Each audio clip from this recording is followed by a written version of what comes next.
Túto výslovnostnú chybu som robila ešte rok dozadu a možno ju robíš aj ty. Ako vyslovíš toto slovo?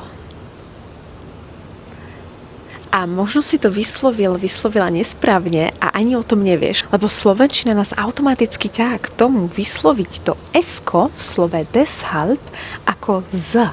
Trošku ako také z. Deshalb. Ale das ist falsch, to je nesprávne. Musí to byť až také sikavé s, ktoré, keď sa na to nesústredím, aby som to správne vyslovila, vyslovím to ako z. Deshalb. Ale musí to byť sikavé. Deshalb. Ja osobne teda cítim, že musím pri tom S-ku vynaložiť trošku viac energie, ako by som to povedala bežne. A pri ktorých slovách si na toto musíš dávať ešte pozor, sa naučíš v mojom online klube nielen pre samoukov. Link nájdeš v profile alebo okomentuj toto video a ja ti pošlem link do klubu. Deutsch mit Susanna. Tschüss.